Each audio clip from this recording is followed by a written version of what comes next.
सभी लोग हाथ जोड़ेंगे। ओम नमः श्रीदेव्यः। ओम नमः श्रीदेव्यः। ओम नमः श्रीदेव्यः।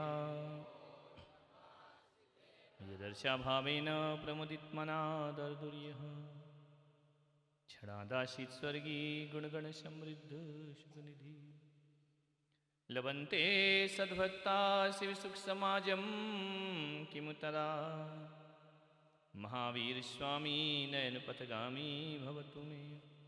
महावीर स्वामी नयनपथगामी भवतु मे। महावीर स्वामी नयनपथगामी भवतु मे। प्रथम तीर्थंकर ऋषभदेव भगवान की, भगवान महावीर स्वामी की, परम पूज्य गुरुदेव आचार्य श्री पुष्पदंत सागर जी महाराज की, अहिंसा परमो धर्म की।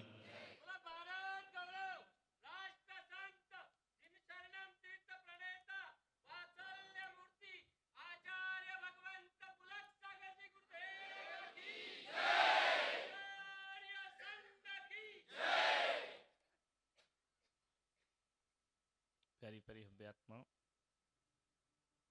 पहली बार आपके इस शहर में पधारा हूँ। पहली बार आगमन हुआ है। यात्रा लंबी है, थोड़ा सा पड़ाव है। बहुत ककीरीले पथरीले रास्ते रहे।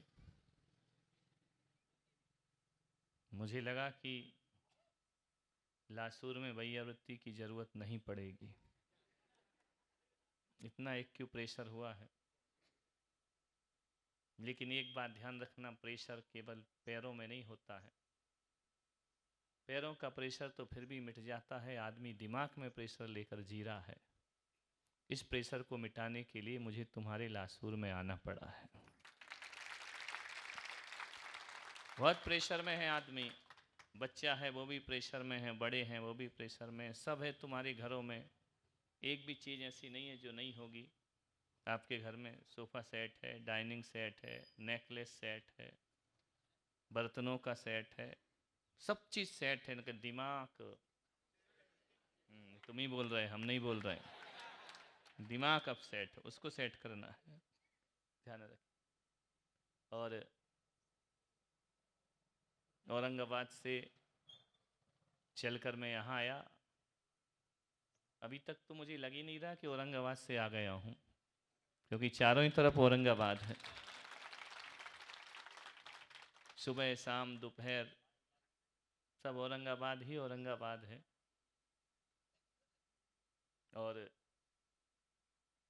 कह सकता हूँ कि जो 4 महीने उन्होंने भक्ति समर्पण श्रद्धा दिखलाई है, मैं औरंगाबाद में ये 4 महीने में तय नहीं कर पाया।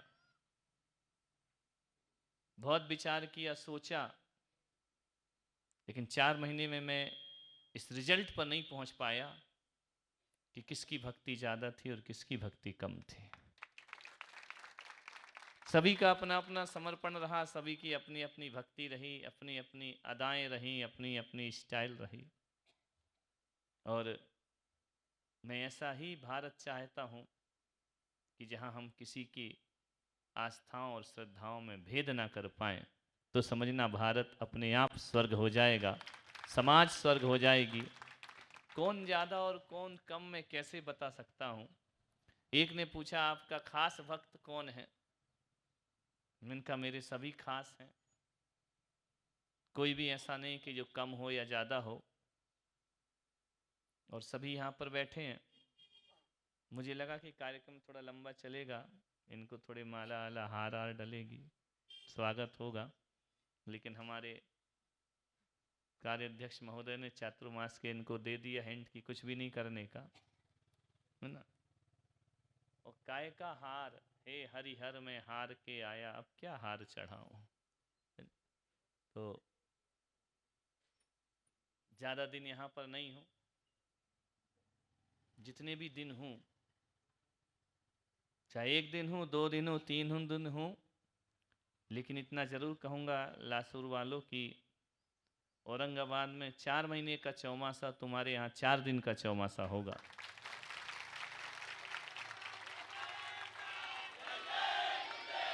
चार दिन में फिजाएं बदलेंगी। अभी मैं पहली बार आया हूँ, नया नया हूँ, तुम मुझे देख रहे, मैं तुम्हें देख रहा हूँ। बस पहले दिन तो देखा ही देखी होती है, नहीं ना? पसंद आए तो फिर आगे की बात होगी। और लासुर वाले इतना तो जानते होंगे कि जब नई बहू आती तो ज़्यादा काम नहीं कराते हैं। पहले दिन तो उसको मिठाई देते हैं, मुंह में जल पिलाते हैं, चेहरा घूंघट उठा के चेहरा देखते हैं। वो भी चुपचाप देखती रहती है कि बड़ी कौन है, छोटी कौन है, सास कौन है, देवरानी कौन है, जेठानी कौन है। लेकिन मुझे 4 दिन नहीं लगेंगे समझने में, एक दिन में ही समझ जाऊंगा कि औरंगाबाद के घर की चाबी किसके हाथ में है। तो सॉरी, अभी मुझे वही आएगा, अभी मैं क्या कर सकता, अभी इतने जल्दी जाने वाला नहीं हूँ औरंगाबाद।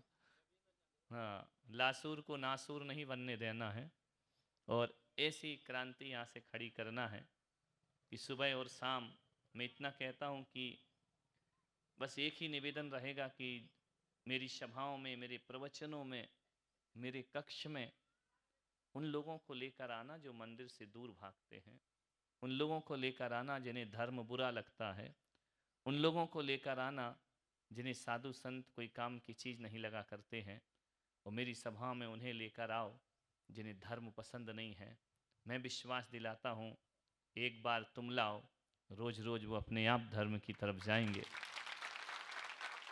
उनका मन नहीं लगेगा, वो मंदिर की तरफ ही भागेंगे, महाराज की तरफ ही भागेंगे। और पहले दिन इसलिए कह रहा हूँ कि उनको लेकर आओ, मुझे तुम्हारे घर के एड्रेस नहीं मालूम है ना, नहीं तो मैं खुद ही बुला लाऊंगा पकड़ के, मेरे पास कोई काम तो है नहीं है। लेकिन पहले दिन की ईमानदारी तुम्हें रखना है। युवा पीढ़ी यहाँ पर बहुत दिखाई दे रही है। एक बात ध्यान रखना, संत आए, कितने युवा उन्हें लेने गए, मंदिरों में कितने युवाओं का प्रवेश होता है। जिन मंदिर स्थानकों में युवाओं का प्रवेश होता है, समझना धर्म को जवानी आने लगी है, धर्म फिर से जवान होने लगा है। और जहाँ केवल बूढ़े ही प्रवेश करते हैं, वो धर्म बूढ़ा हो जाया करता है। और बूढ़ों से मेरा ये मतलब नहीं है कि सिर झुका के क्यों बैठे हो। बूढ़ों से मेरा तन के बूढ़े का मतलब नहीं है। आदमी तन से कितना भी बूढ़ा हो, लेकिन मन से जवान होना चाहिए, उसका मन जवान होना चाहिए। कितने भी बूढ़े हो जाना, मैं तुम्हें जवानी प्रदान करूंगा, मन की जवानी। एक हमारे साथ चल रहे हैं जो मन से बहुत जवान हैं, चल रहे हैं, बराबर से पैदल चल रहे हैं, वकील साहब हमारे। उन्हें बहुत बुरा लगता है जब कोई उन्हें बूढ़ा कहता है। लासूर में नारा लगा, बूढ़े बोले जय गुरुदेव। उन्होंने कहा बूढ़ा किसको बोला रे? तो बोले नहीं, पहली बार तुमको आईना दिखाया है। मन के बूढ़ा नहीं होना चाहिए। जानते हो जवान कौन होता है, बूढ़ा कौन होता है? जो आदमी अपनी ज़िंदगी में ये सोच लेता है कि अब मेरे से कुछ नहीं होगा, अब मैं कुछ नहीं कर सकता हूँ, वो 30 साल का जवान भी बूढ़ा होता है। और जो कहता है मेरा जमाना पहले भी था, आज भी और आगे भी रहेगा, वो 80 साल का बूढ़ा भी जवान हुआ करता है। ध्यान रखिए, कभी जमाना जाता नहीं है, तन जाए तो जाए, आदमी के उत्साह और उमंग नहीं जाना चाहिए। एक बात याद रखना, एक ही चीज़ अपने जीवन में स्मरण रखना, धर्म कोई बुढ़ापे की औषधि नहीं हुआ करता है, धर्म कोई बुढ़ापे की लाठी नहीं होता है, धर्म तो बुढ़ापे का एक टॉनिक होता है जो आदमी को जवान बना दिया करता है, यंग बना दिया करता है। ऐसा टॉनिक आपको 3-4 दिन, कितने दिन रुकना हमको? बहुत होशियार हो, डेट ही नहीं डाली। मैंने होशियार तो बहुत, उसमें लिखा ही नहीं कब से कब तक। कमाल है। ऐसे ही औरंगाबाद में हुआ, एक बच्चा ये मेरा चित्र बना के लाया, बहुत सुंदर। उसने कहा कि महाराज मैंने आपकी पेंटिंग बनाई है। तो मैंने कहा दिखाओ। जब पूरी पिक्चर मैंने देखी तो सही में उसने बहुत सुंदर बनाई थी, जितना मैं हूँ नहीं उससे भी ज़्यादा बनाई थी। तो मैंने कहा ये किसकी फ़ोटो है? बोले आपकी फ़ोटो है। पहली बार मुझे लगा मैं ऐसा भी लगता हूँ क्या, लेकिन फिर मैंने उससे बोला बेटा इसमें एक कमी रह गई। बोले क्या कमी रह गई? मैंने कहा इसमें तूने मेरे चरण नहीं बनाए, पैर नहीं बनाए, पूरी फ़ोटो बनाई है। बोले महाराज मैं औरंगाबाद का हूँ, मैंने जानबूझ के नहीं बनाई। मैंने कहा क्यों?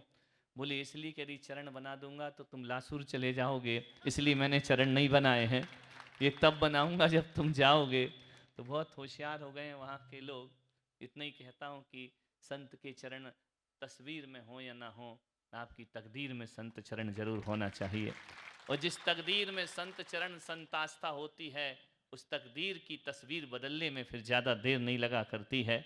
आप सब मुझे सुने, आज पहला दिन है, आज प्रवचन नहीं करूँगा मैं, पहले ही कह दिया है कि आज प्रवचन नहीं, कल से प्रवचन होगा। और कल से आपको पूरी ईमानदारी के साथ बस एक चीज़ का ध्यान रखना, टाइम का, समय का ध्यान रखना। ज्ञान की गंगा लेकर के आया हूँ, और एक बात याद रखना, उस ज्ञान की गंगा के किनारे घूमने जाओगे तो मोती प्राप्त नहीं हुआ करते हैं। कितना भी गंगा के किनारे टहल लो, जा कर के देख लो, मोती प्राप्त नहीं हुआ करते हैं।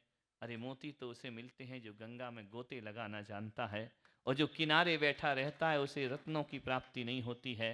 अरे भीतर कूदना जो जानता है उसे रत्नों की प्राप्ति हुआ करती है। आपसे निवेदन करूंगा, ज्ञान गंगा में आना, जरूर आना, और सबको लेकर के इस ज्ञान गंगा में आना। दिन भर आना या नहीं आना, एक ही चीज मैं हर शहर में कहता हूं कि तुम अपनी जिंदगी का 1 घंटा मुझे दीजिए। तुमने 1 घंटा दिया, मैं 23 घंटे सार्थक करके दिखा दूंगा। तुम्हें लगेगा कि 1 घंटे में हमने वो जीवन जी लिया है जो सदियों का जीवन हम नहीं जी पाए हैं। तुमने वो प्राप्त कर लिया है जो जिंदगी में आदमी प्राप्त नहीं करता है। और एक बात याद रखना कि 4 दिन में वो क्रांति यहां से खड़ी होना चाहिए, वो आवाज यहां से बुलंद होना चाहिए, वो बातें, वो सूत्रपात यहां से होना चाहिए कि आपको लगेगा कि 40 साल के बुजुर्ग को भी, 80 साल के बूढ़े को भी लगना चाहिए कि हकीकत में जिंदगी तो 4 दिन की हुआ करती है, इससे ज्यादा कोई जिंदगी हमने जी नहीं है। ध्यान रखना, 4 दिन ही बहुत होते हैं, 4 से ज्यादा की जरूरत ही नहीं है, क्योंकि जिंदा को भी 4 चाहिए और मुर्दा को भी 4 चाहिए। 4 से ही सब कुछ हुआ करता है। और मैं ये नहीं कहूंगा कि बहुत जन सैलाब आए तो ही मैं बोलूंगा, ऐसा कुछ नहीं है। अरे जिंदा 4 और मुर्दा 1000, ध्यान रखना, 1000 मुर्दों से जीवन में कोई क्रांति नहीं हुआ करती है। 4 जिंदों में वो ताकत होती है, 1000 मुर्दों को दफनाने का साबिल वह रखा करता है। 4 जिंदा हो जाओ। एक बात याद रखना लासूर वालों, अधमरे मत रहना, है ना। परेशानी मुझे अधमरे लोगों से है, ध्यान रखना। या तो पूरे मर जाओ तो टेंशन खत्म हो, या पूरी तरह से जिंदा हो जाओ। अब अधमरे आदमी से क्या करोगे, ना तो उसे जला सकते हो, ना उससे काम करा सकते हो।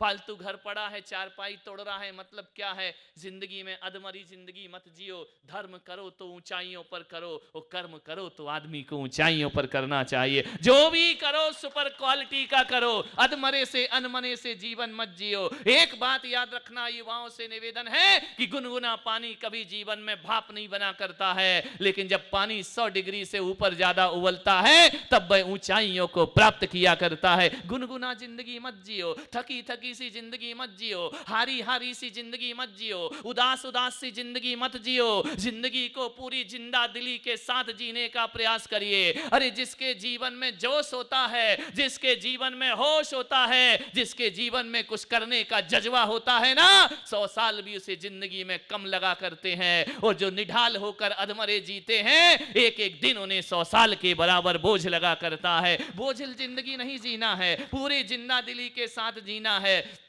जैसा भी समय आ जाए, जैसा भी वक्त आ जाए, पूरी तरह से जियो। अरे तुम अपना अपना तनिक हाथ दो मुझको, तुम अपना अपना तनिक हाथ दो मुझको, मैं मानवता की झोली को भर दूंगा। और मैं इन अल्हड़ दीवाने मस्तानों में कुंद कुंद महावीर खड़े कर दूंगा, कुंद कुंद महावीर खड़े। समर्पण तुम्हें दिखाना पड़ेगा, इतनी बेईमानी मत दिखाओ। अभी आए, प्रवेश हुआ, बोले हमारी दुकान में चलो। अरे मैंने कहा भगवान देखा नहीं, दुकान में प्रवेश हो जाए मेरा। पहले भगवान के दर्शन कर लूं जिसके लिए आया है, पारसनाथ के दर्शन कर लूं जिससे मेरे जीवन का कल्याण हो। हमारी दुकानों में चरण रख दो। अरे चरण मरण को छोड़ो, एक तरफ ध्यान रखो। चरण तो आज है, 1 मिनट बाद खेल खत्म हो जाएगा। ध्यान रखना, संतों के चरण नहीं, संतों का आचरण जीवन में रखना चाहिए, तो जीवन का कल्याण होगा। होगा। इसमें मत जाओ, जिंदगी को सार्थक करो, जिंदगी को बदलने का प्रयास करो, जीवन को बदलने का प्रयास करो। अरे मकान को मंदिर बनाने से जिंदगी महान नहीं होती है, जो मन को मंदिर बनाता है उसकी जिंदगी महान हो जाए। मन को मंदिर बनाओ। मैं चल करके आया हूं, इतनी बेईमानी मत दिखाओ लासूर वालों। ये सब बोले कि चलो चलो उसकी दुकान में, कहे पहले से मेरी दुकान चौपट मत कर, ध्यान रखना। बचाओ, मैं 1000 कदम चल के तुम्हारे यहाँ आया हूँ, 1000 कदम चल के आया हूँ। लासूर वालों इतनी भी ईमानदारी दिखाना, जब मैं 1000 कदम आया हूँ तुम 4 कदम चलकर मेरे पास आओ।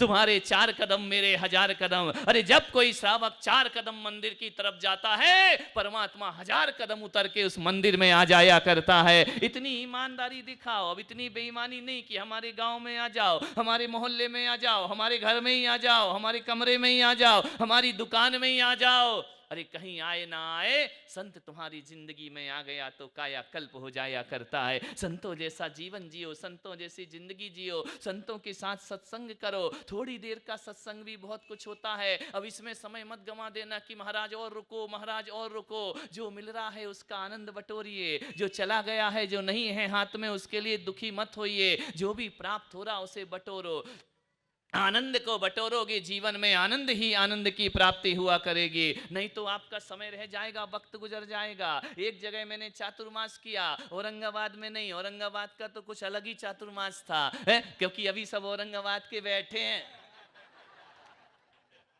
तुम्हारी बातें तो बंबई में जाके करूंगा, लासूर वालों को नहीं, सब तुम्हारे रिश्तेदार ही हैं, है ना। एक जगह मेरा चातुर्मास हुआ, एक श्रावक आया, बोले महाराज 4 महीने प्रवचन सुने। 4 महीने प्रवचन सुने? बोले हाँ। मैंने कहा क्या बदला जीवन में? बोले कुछ नहीं बदला। अरे यार, तो मैंने कहा मेरी बेइज्जती कर रहा है, अपमान कर रहा है, क्या कर रहा है? बोले कुछ भी नहीं बदला। तो मैंने कहा क्यों नहीं बदला? बोले आप बताओ क्यों नहीं बदला। मेहनत तो आप कर रहे थे, हम में कोई चेंज ही नहीं आया।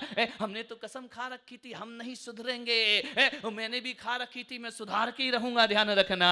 जो कहे हम नहीं सुधरे उस पर मैं ज्यादा फोकस करता हूँ, उसे सुधारना मेरी ड्यूटी हुआ करती है। मैंने कहा कि देख तेरा जीवन नहीं सुधरा। बोले एक भी प्रवचन मैंने नहीं छोड़ा। मैंने कहा एक भी नहीं छोड़ा? बोले बिल्कुल नहीं। यहाँ जितने संत आते हैं सबके प्रवचन सुनता हूँ, सबकी भक्ति में जाता हूँ, सबके दर्शन करता हूँ, लेकिन मैंने कहा परिवर्तन क्या आया? बोले परिवर्तन कुछ नहीं आता है, महाराज ही परिवर्तित होके चले जाया करते हैं। कितने आए और कितने चले गए। मैंने कहा भाई बड़ा टिपिकल मामला है, बड़ा डेंजरस मामला है, इसका तो मेजर ऑपरेशन होना चाहिए, माइनर से काम नहीं चलेगा, इसको तो ओटी में लेना पड़ेगा। मैंने कहा कमरे में आ। बोले आ।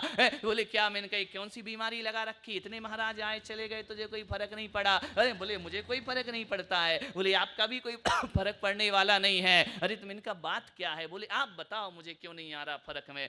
तो समस्या भी उसकी और समाधान भी मेरा। मैंने कहा क्या किया जाए? मैं पानी, क्या हुआ उस दिन दुर्भाग्य से, दीपावली के दिन पानी बरस गया, झमाझम बरसात हो गई। अभी भी औरंगाबाद में कब बरस जाए कोई भरोसा नहीं हुआ करता है। इतनी बरसात, इतनी बरसात, इतनी बरसात। एक व्यक्ति ने कहा कि जैन संत जहां जाते हैं वहां पानी रोक दिया करते हैं, जैन संत जहां जाते हैं वहां सूखा पड़ जाता है, वहां बरसात नहीं हुआ करती है। मैंने औरंगाबाद में एक आदमी से सुना। मैंने कहा देख बेटा, वही आया, बोले महाराज पानी बंद करा दो, इतना पानी गिर रहा है, बरसात ही बंद नहीं हो रही है, ठंडी में भी बरसात हो रही है। मैंने उस आदमी से कहा एक बात ध्यान रखना। बोले क्या? मैंने कहा एक काम कर, बोल तेरे जीवन में परिवर्तन क्यों नहीं? बोले आपको बताना है क्यों नहीं। एक कटोरा मेरे पास रखा था, मैंने कहा ये कटोरा ले जा, झमाझम पानी भर रहा, भर करके लेकर आ। बोले कटोरे से क्या होगा? मैंने कहा तेरी आत्मा धुल जाएगी, पानी लेकर के आ। जैसे ही गया 1 घंटे 2 घंटे पानी हुई, कटोरा लाया। मैंने कहा क्यों रे, भर गया कि नहीं भरा? बोले एक बूंद नहीं भरा है। मैंने कहा पानी नहीं भरा? इतनी बारिश, नदियों में बाढ़ आ गई, नालों में बाढ़ आ गई, सड़कों में पानी हो गया। मैंने कहा तेरा कटोरा क्यों नहीं भरा? बोले नहीं भरा। मैंने कहा इधर क्या गड़बड़ है? बोले देखो जैसा ले गया था वैसे ही आया है। मैंने कहा पागल तूने रखा कैसा था? बोले उल्टा रखा था। ध्यान रखना। मैंने कहा ध्यान रख, कटोरा उल्टा होगा तो पुलक सागर क्या महावीर भगवान आ जाए तो भी भरने वाले नहीं हैं। लासूर वालों अपने कटोरे सीधे कर लेना, 4 दिन में 4 महीने की बरसात हो जाएगी, जिंदगी तुम्हारी बदल जाएगी।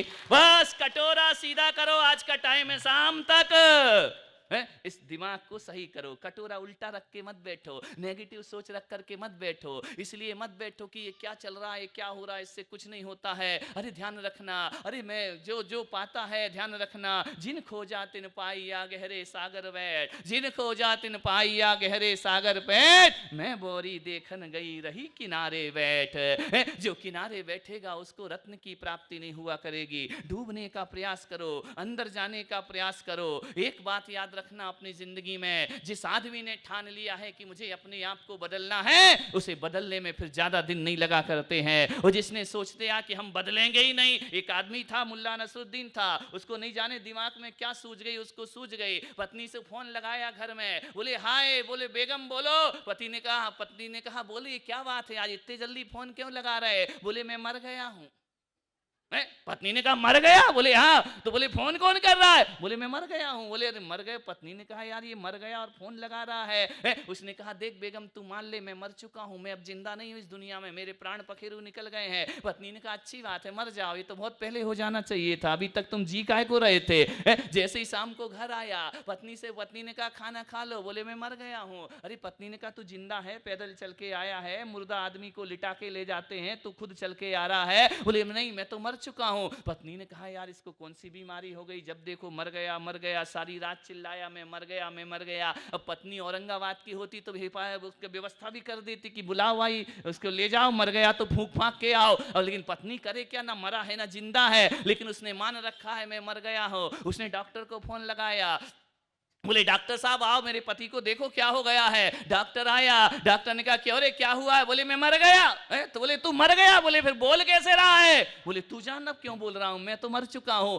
तो पत्नी ने कहा इसकी बुद्धि सही करो, इसकी खोपड़ी बिल्कुल उल्टी हो गई है, ये तो सीधा ही कह रहा मैं मर गया हूं मैं मर गया हूं, इसे कैसे समझाऊं, चाय नहीं पी रहा, खाना नहीं खा रहा, दुकान नहीं जा रहा, ऑफिस नहीं जा रहा, कह रहा मैं मर गया हूं मैं मर गया हूं। डॉक्टर ने कहा रुक जा अभी इसका इलाज करते। डॉक्टर ने कहा तुझे मालूम है, बोले क्या, बोले जो आदमी मर जाता है उसका खून काला हो जाता है। तो बोले ठीक है काला हो जाता होगा, तो बोले मेरा खून निकाल के दिखाओ। डॉक्टर ने जैसे ही सुई लगाई खून निकाला, खून लाल का लाल। डॉक्टर ने कहा समझ में आ गई तू जिंदा है, जिंदा आदमी का खून लाल रहता है, मरे आदमी का काला हो जाता है। वो आदमी झट से पलंग से उठ करके बैठ गया, बोले डॉक्टर आज मेरी भ्रांति दूर हो गई। बोले क्या हो गई, बोले अभी तक तो मैं समझता था कि मुर्दा का खून लाल होता है, आज समझ में आया कि मरे का खून भी लाल ही हुआ करता है। तुम दुनिया को बेवकूफ बना रहे हो कि काला हुआ करता है। अब बताइए जिस आदमी ने ऐसी धारणा बना ली हो, उस आदमी को कौन मार सकता है, कौन जिंदा कर सकता है। आपसे मेरा इतना ही निवेदन है, यदि आपने पहले से ही अपने मन में धारणाएं बना रखी हैं, मैं पुलक सागर कोई परिवर्तन नहीं कर पाऊंगा।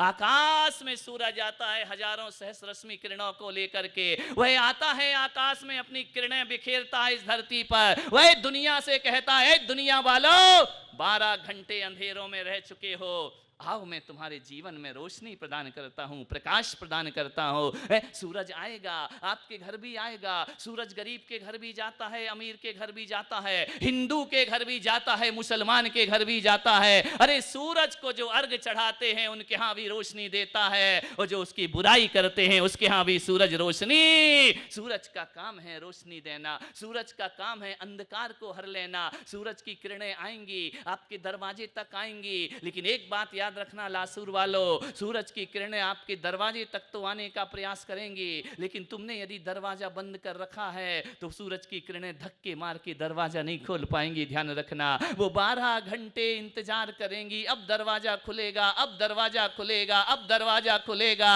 अरे जो दरवाजा खोल लेते हैं उनका घर रोशनी से भर जाया करता है, और जो दरवाजे बंद रखते हैं जो बाहर से कठोर भीतर से मुलायम होते हैं। बस इतना है कि हमारा तुमसे दिल लग जाना चाहिए, बस दिल लग गया तो फिर दिलदार बन जाओगे। दिलदार बन गए तो आओ हम सब मिलकर उस परमात्मा की यात्रा करेंगे। यही सबको मैं आशीर्वाद, सब युवाओं को, सारे दृष्टिगणों को, जितने पैदल चल के आए, छोटे से बच्चे से लेकर बड़े बूढ़े तक इस यात्रा में चले हैं। एक एक का नाम लूँगा तो फिर कल तक प्रवचन ही चलता रहेगा, इसलिए कह सकता हूँ कि नाम लेने की ज़रूरत नहीं है, हमने तुम्हें पहचान लिया, इससे बड़ा और कोई नाम दुनिया में नहीं हुआ करता है। तो यही मैं आपसे आग्रह करूँगा कि आप जुड़ें। और औरंगाबाद वालों को 3-4 दिन की छुट्टी दे रहा हूँ, है ना, कि थोड़ा आराम कर लो, बहुत हो गए अब थोड़ा। लेकिन क्या करें, हमें मालूम है कि बेईमान नहीं हो, तुम्हारा मन नहीं लगेगा, तुम आना ही पड़ेगा तुम्हें। तो 2-4 दिन का यहाँ पर विश्राम रहेगा, फिर आगे की यात्रा होगी। तो अपन को तो आगे तक का वादा, जो वादा किया वो तुम्हें बिना मन के नहीं, मन से ही आना पड़ेगा। यहाँ के लोगों को भी, इन सबको प्रेम की डोर से बांधते हुए संत आगे की यात्रा करेंगे, आगे बढ़ेंगे। तो आप सब ने सुना, अनुग्रहित हूँ। और सब पिंक सिटी दिख रही है यहाँ पर, सब पिंक पिंक दिखाई दे रहे हैं। और ऐसे ही रहो, ऐसे ही आनंद रहे, रोज़ तुम्हारे घर में उत्सव हो, रोज़ समाज में महोत्सव हो, ऐसा मैं स्वप्न आपके लिए देखता हूँ, आशीर्वाद देता हूँ। तो अब ज़्यादा बोलना नहीं चाहिए, मैडम भी आ गई हैं बोलने वाली। तो हरी झंडी दिखे तो इसका मतलब ट्रेन स्टार्ट करो। तो फिर अपन कल मिलेंगे आराम के साथ। जय महा।